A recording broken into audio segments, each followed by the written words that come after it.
I am Jimbo Paris, and you are listening to The Jimbo Paris Show.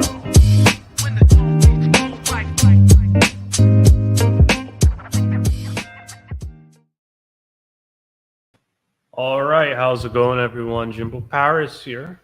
Today we have Tai Goodwin, instructional designer, public speaker, marketing strategist. So a very interesting woman. She came out of Drexel University. So again, very, very interesting woman. So let's talk to her, see what she has to say. Good morning. Good morning. How are you? I'm fantastic.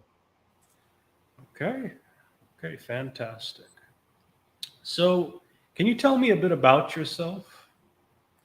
That is such a huge question. Let's see.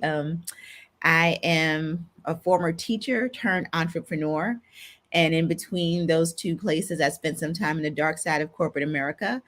I love helping my clients get more visibility online. And so that's what we focus on in our business. And, I'm a bit of a digital nomad, a bit of a bookworm and a nerd. And I absolutely love what I do. Hmm. That's fascinating. You use the term digital nomad. Could you kind of elaborate on what that is? Yeah, well, last year I got to spend the whole year traveling every single month. So I Mhm. was literally, taking my laptop, working from all kinds of different places. Had a home base in Florida, but I was everywhere from Dubai. I spent 23 days in Panama. I started this year off in Colombia for a few weeks. And I'm a little bit of a gypsy, I guess is another way to say it, where I'm going from place to place to place because I love having that freedom and being able to travel. So, what made you decide on marketing as a business? That's a really good question. It's kind of what just came naturally to me. When I first started my business, I was a single mom and working a full time job. And so, of course, the natural inclination is to start a business, while you're working a full time job. And I didn't have the luxury of going out doing networking and, meeting people. So I turned to doing things online. And this is when things were just getting started. This was back in maybe 2006, 2007, and I got really good at networking online and using social media. And then I had people say, well, can you teach me how to do it? And so I started teaching people how to use Twitter and LinkedIn and Facebook. And then they finally just said, well, can you do it for me? And so I started doing it for people. And so that kind of led me to this sweet spot of what we do in our agency is where we'll either do it for you, like we'll manage all of your email and set up your funnels and do your social media marketing for you, or we'll teach you or somebody on your team how to do it. So it's the perfect combination of getting to take all the marketing strategy combined with the instructional design side that I have and put that into a business. And that's what you get with that marketing team. Okay. And what type of skills do you need as sort of the CEO of a marketing industry? Wow. You definitely need more skills than just being able to market. Right, right, right. A lot of people, like I said this the other day, that the internet has made the barrier of entry into entrepreneurship very low. Because you have people that are literally thinking that if I have a Facebook page and I have some great photo shoots, I can go online and say I'm an entrepreneur. And what we've got is a lot of people who are solo business owners or freelancers, and they just want to get clients and they just want to do the work. When you're stepping into that role of being an entrepreneur and actually running a business as a CEO, you can't continue to be the practitioner. You can't continue to be the technician doing all the things hands on. You've got to be building a team of people who can do that for you. You've got to learn to think strategically about how you're hiring, how you're building that team. And you've got to learn to differentiate between what you need to focus on right now to grow your company in the future and what you need to focus on to make sure that your team is actually taking care of the clients you currently have. So there's a lot of up leveling of how you think about yourself, how you think about your company, and how you even think about the way that you're interacting with the people that you're bringing onto your team that you've got to do if you're stepping into that role of a CEO. So, what were the best actions that you personally took to get your business where it is today? One of the best actions was investing bigger.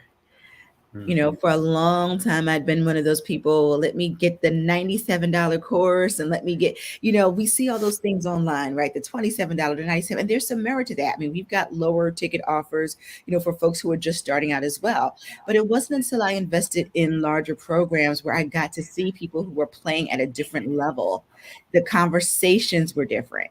The way they thought about their business was different. The way they worked in their business was very different. And until I got to see that, it made it really hard for me to understand what it really meant to have a six-figure or even be building towards a seven-figure business. Because, like I said, the conversations are different, the behaviors are different, the mindsets are different. So, but making that one shift by investing bigger and being in a different space with other people who had made that same kind of investment, that was a game changer for me in my business.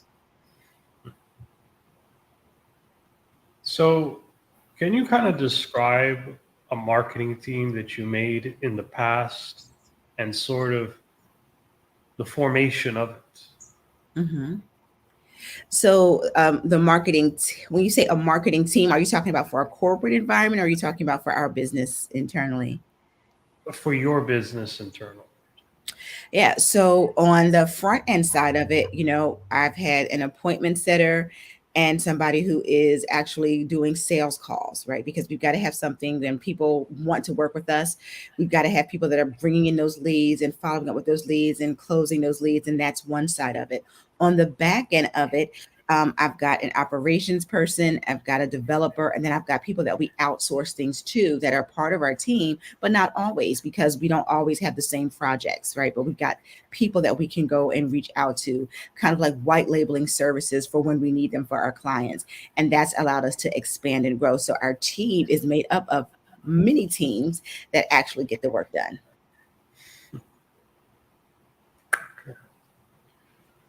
And what do you mean by white labeling our services?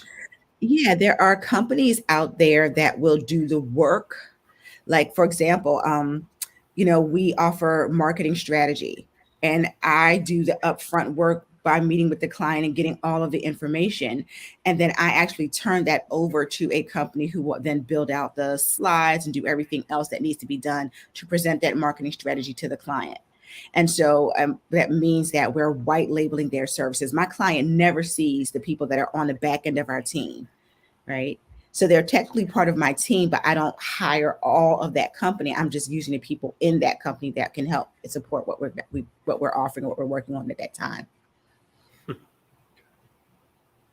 And what is the most important thing to know as an SEO? As a CEO, you mean? No, an SEO.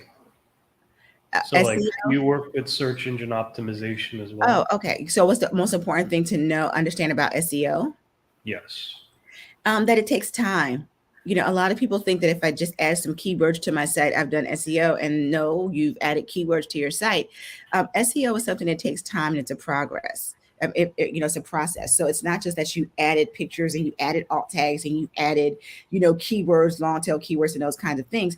It's a process that you're going to want to track over time and manage over time. And so when people come to us and ask for SEO, they're thinking like it's just a one-time thing, and you put the keywords and then we're done. No, our SEO, it's a package where we're working with you for 3 to 6 months, because we've got to be paying attention to how the keywords change, what happens in the market, what's happening with other people in your niche, in your industry, and we want to make sure that we're optimizing things over time. So it's never just a one-shot deal. But people make that mistake and think that I just need to throw some keywords on my site and then I'm optimized for search engines, and that's not true. So, what elements does a marketing campaign need to become successful? A marketing campaign, in order for it to be successful, first of all, you have to understand what your goal is. When people come to me and they say they need marketing help, one of my first questions is, well, what are you trying to accomplish? Because if you're just trying to get visibility, which some brands need, right, because nobody knows about you. If you're trying to get visibility, that's a separate goal for them, somebody who needs to work on conversion. So, for example, we had a client that was an e-commerce based business, and they had 32,000 people on their email list. They didn't need visibility, right? They had visibility, but what they didn't have was conversions, right? and they didn't have conversions because they weren't segmenting the people on their list. They didn't know it was a hair care product business. They didn't know which kind of products the people were looking for. They didn't know the ages of those people. They didn't know anything about the people on their list. They just had a huge list of 32,000. So that's a very different marketing campaign, because on one hand, if they didn't have any visibility at all, we'd be trying to get them, to be seen and get them more visible. But since they already had people, we needed to make sure they were able to segment that audience so they could get the right offers and the right content to those people in order to increase their conversions and sales. So it all goes back to, what are the goals of your marketing? What does your business need right now? I'll give you another example. As much as we love to build funnels and we love building quiz funnels for our clients, there are times when I tell people you don't need a funnel. And that might seem counterintuitive, but here's the deal. If you need clients right now, the worst thing you can do is spend 3 weeks trying to build a sales funnel to get clients. If you need clients like today, you need to pick up the phone and call every single person that you know and tell them what you do and ask them either for business or referral, because you need money and you need clients now. And I see people make that mistake often, where I want to build a website, I want to do this. Well, if you don't have any clients, you don't need a website just yet. Let's get you some clients. And there's some definite strategies that you can use that do not require you building a funnel, but you have to be willing to pick up the phone and hustle. Okay. And how do you decide where to focus your attention, your efforts, and your overall budget? Mm-hmm. It goes back to what your goal is. If you're taking a look at Q3 and in this quarter, you realize that you need to have more leads, right? And so we do this thing where we help people figure out what their numbers are, because marketing at the end of the day is a numbers game. And so how many leads do you need to be bringing in order to make sales, right? So for example, if on average, the conversion rate is 3%, and you need 3 sales for this month, that means you have to at least be talking to 100 people or bringing in 100 people to get those 3 sales, right? If you need 20 sales, if you need 15 sales or 30 sales, you've got to multiply that. So that means you need to bring in more leads. So if you're not getting enough leads in every single month, then that's what you focus on. If you're getting those leads in, but you're not following up with any people, like you don't have a follow-up system in place, nobody's calling the people that have already said yes, you're not doing any email, then that's what you need to focus on. So maybe you need to hire a team like ours to help you with your email marketing and setting up your automation, right? If you've got your automation in place, but you're not getting any conversions and sales, you may need to bring in somebody from our team that can help you optimize your conversion rate. So your budget and what you focus on depends on what's the biggest need in your business right now. And the other question you can ask is, where are you trying to get to in the next 6 to 12 months? Because that's the other thing with marketing that folks don't get, is that what's happening in your business right now is a result of the marketing that you did 30, 60, 90 days ago. Right? Because bringing in those leads 30 days ago, now you can start seeing some results. 60 days ago, you can start seeing some results, but it's very rare that somebody comes into your ecosystem right now and makes a sale today.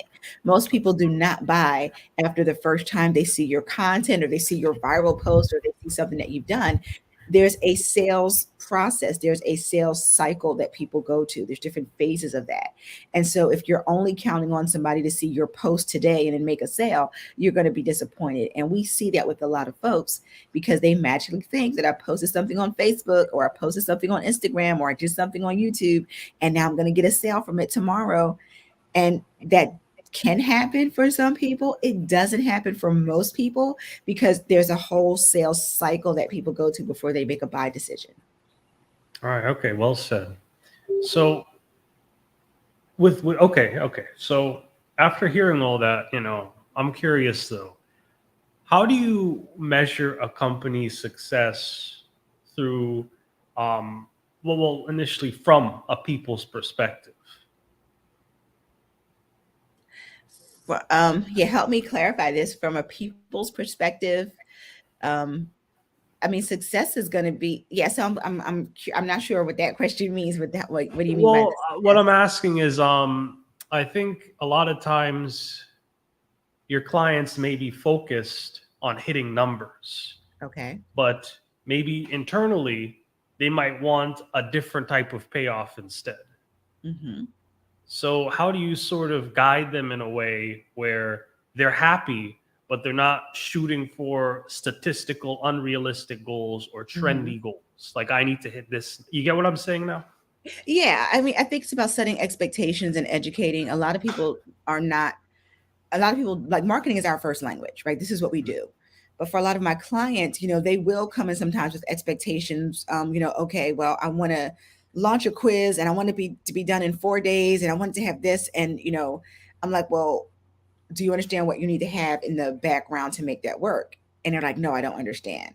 Right. And so a lot of it is setting expectations, and helping people understand that you have to put the process in place in order to hit the real metrics. I'll give you an example.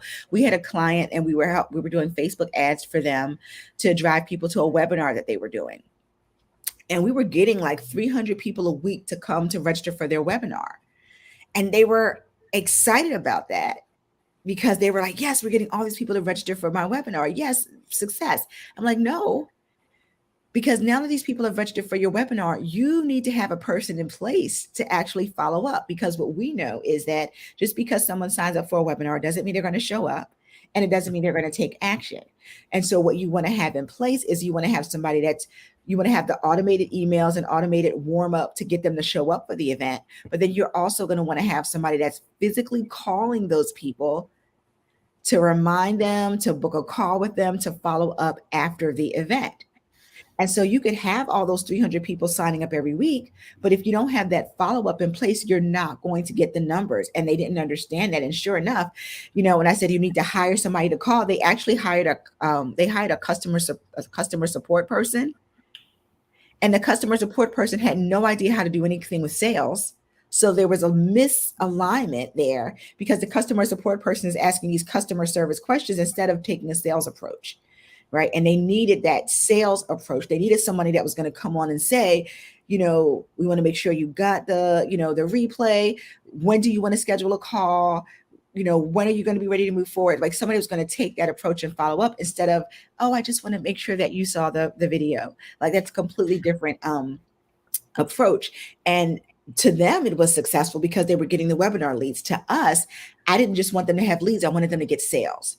And so we had to do a lot of education to help them understand this is what it takes to get sales, not just get people to show up or to register for your webinar, but you actually want sales at the end of the day. And then here's who you need to have on your team to make that happen. Oh, that's interesting. So the problem was they were basically making the lemons, but they weren't making the lemonade. I love the way you said that. Absolutely. Okay. So what are your thoughts on rewarding success? Rewarding success for myself or for my clients, or who am I rewarding? I would say more so from yourself. I have learned that I do have to take time to celebrate and acknowledge the work that we do and the wins that we get, no matter how small. We have some group programs that we do with our clients, and every time we do, and even in my own team meetings, we always start off with what wins and progress have you made since the last time we connected. Because I think it's important to recognize that. I used to be in that space where, you get to something where you accomplish something and then you just go on to the next thing. You go on to the next thing and you don't take the time to smell the roses, so to speak. You don't take the time to sit back and think about, or just revel in that feeling of accomplishment. And I think that's a big mistake that a lot of us make. We're so primed to just keep going and going and going. What's the next thing, next thing, next thing? We always have to take that time to acknowledge the accomplishment, acknowledge the hard work that we put in, and celebrate. I think that's really important. Okay. And since starting your business, what do you think is overall the biggest thing that you've learned? The biggest thing that I've learned, my business can only grow to the levels that I'm willing to grow myself. A lot of times when people get stuck in their business, they attribute it to the outside forces. Oh, it's the economy. Oh, it's this. Oh, it's that. Oh, it's, clients that don't want to do this. And, we can tell that narrative. We can tell that story. Or we can realize that the biggest obstacle to growing in any area, whether it's business or life, is usually us. And had I learned that sooner, I would have gotten a lot further, a lot faster. But I'm grateful that I did recognize that my business can only grow to the level I'm willing to grow and to do the work to become what I need to be so I can elevate to the next level. And that's a reoccurring theme in almost every single person I've interviewed on this show. It's Mhm. about taking responsibility for your own life Yeah. so that you can sort of improve yourself. And again, that's a tough thing to do, especially as a single mom with a business and all that. So, yeah. Yeah. It's a tough thing to do, but honestly, that's what life is. That life is, I came to that realization. I went to a conference maybe 2 or 3 years ago now. And one of the most powerful things that I picked up from that is that my only obligation, and I think this is true for all of us, our biggest obligation is to become the highest versions of ourselves. That's it. Because if we're willing to commit to that and doing that work, just imagine what that means, right? It's taking ownership and it's taking accountability. And as I become the highest version of myself, everybody that's connected to me is benefited.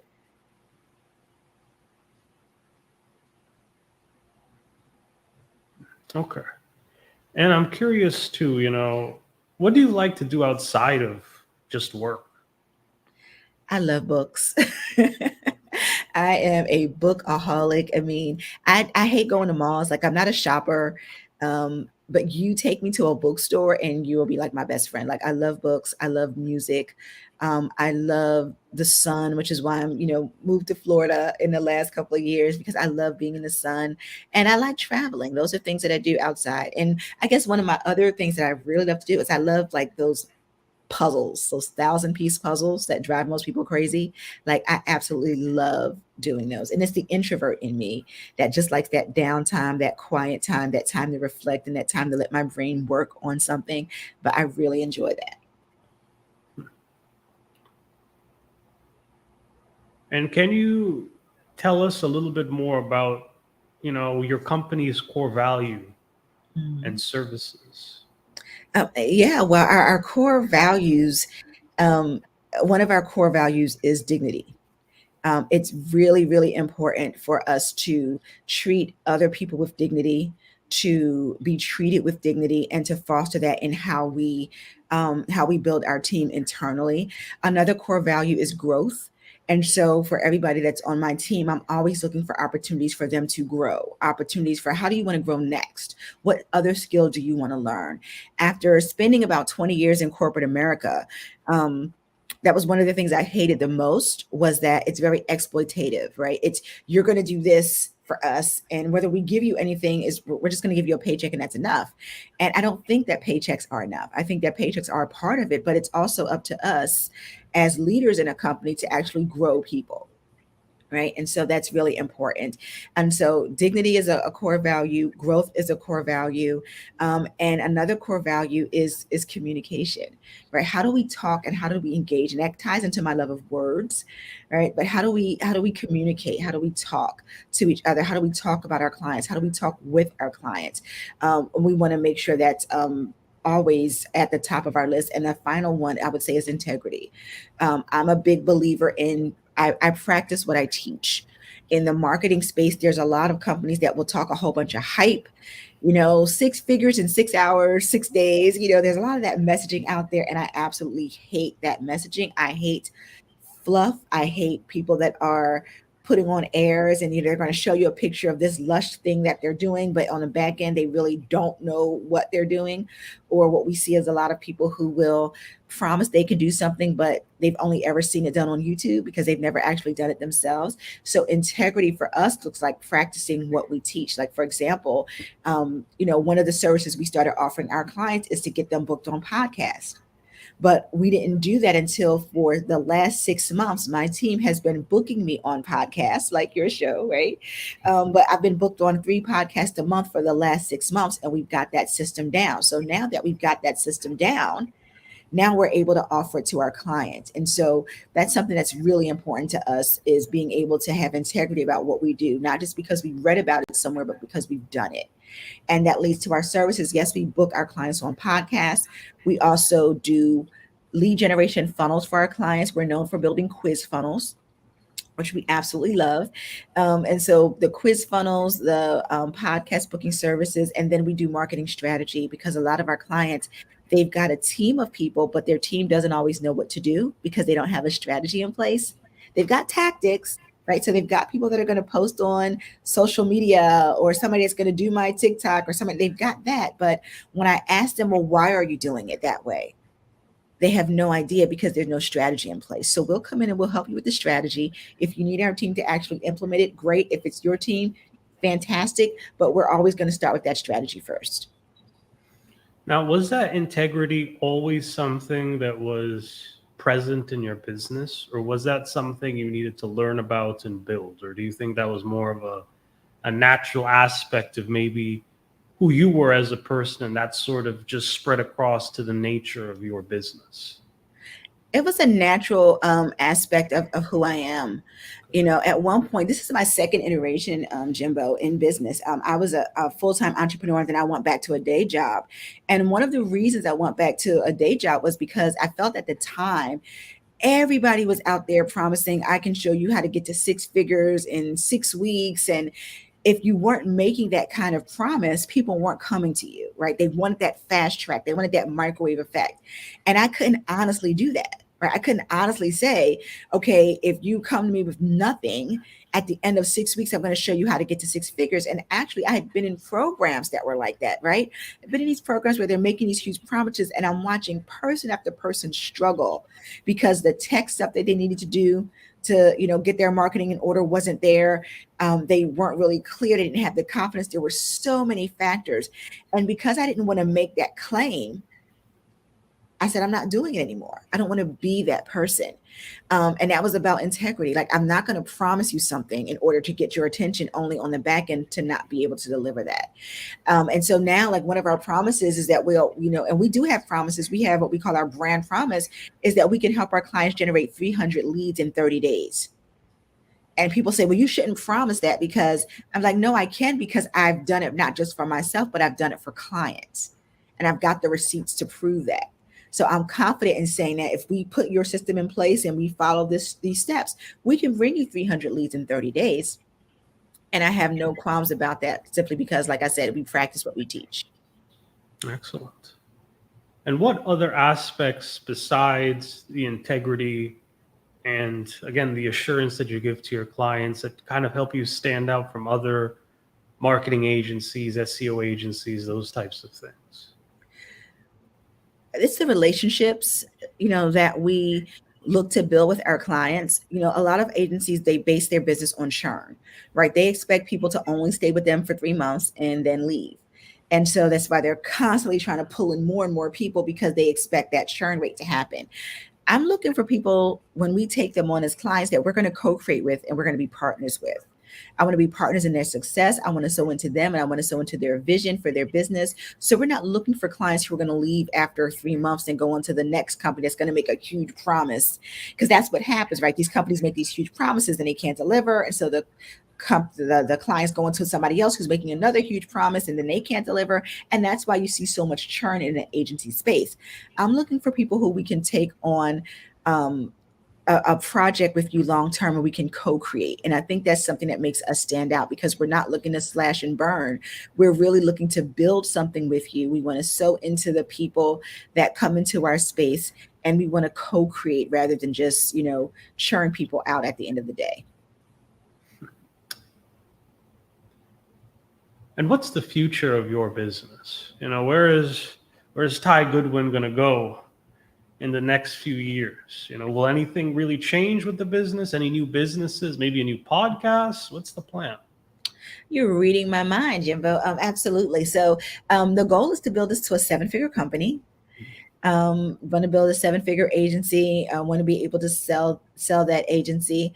And then, our goal is to, our retirement plan, so to speak, is we're going to open a bookshop / bed and breakfast. And I've had that dream for a number of years. Like I said, I'm a book geek, love books, and I can't think of anything more exciting than to spend my time doing that. And so one of the things that we're launching later this year is something called Booked on a Podcast, which is me interviewing authors, right, about their books. And that's kind of leading us up to, stepping into our space of having our own bookstore / bed and breakfast. Okay. And what advice could you give to the audience here or any startup businesses? Do the work of learning how to market. Like I said, the internet has made the barrier of entry into the entrepreneurship space very, very easy. But where people stumble is because they've never learned how to market. Marketing and sales, they're both skills that anybody can learn. And just because somebody can post something on Facebook or Instagram, or somebody can even, put a podcast together, that doesn't mean that makes you an expert at marketing your business. And so you've got to learn, what does it take to market? Like, what does it really mean? And you have to do the unsexy work, right? And by that, I mean, you've got to do the research. A lot of folks, I was on a call the other day with some folks, and they were like, well, how do I figure out who my target audience is? And those questions, because when we talk about your target audience, it's not just, I work with women over 40 who want to lose weight, or I work with women under 30, who want to become moms. Like, it's not just that simple. There's about 20 or so questions that you really want to answer in order to have an understanding of who your ideal client is. And somebody in your group said, well, how am I supposed to get that information? And you want to know what my answer was, Jimbo? Talk to them. Right?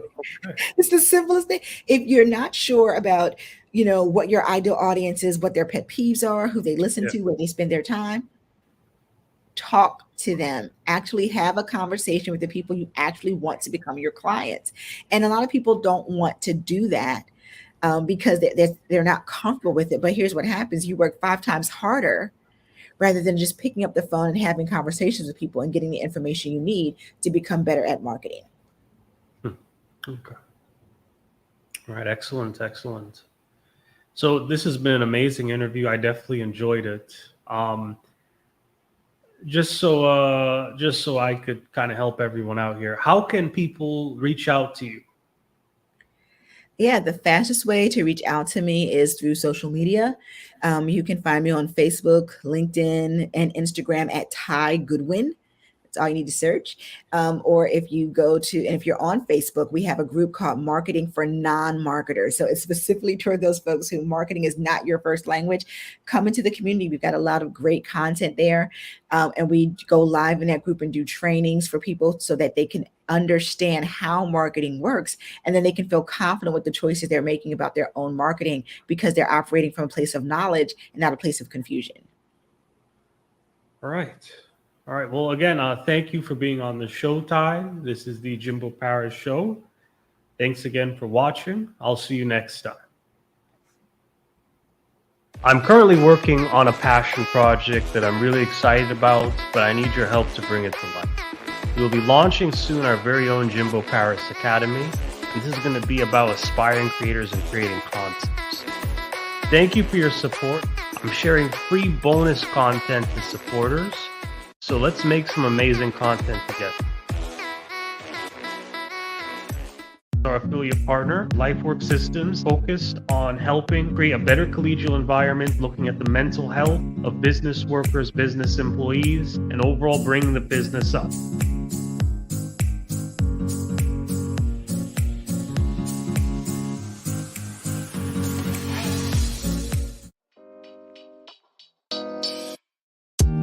Thank you for listening to the Jimbo Paris Show.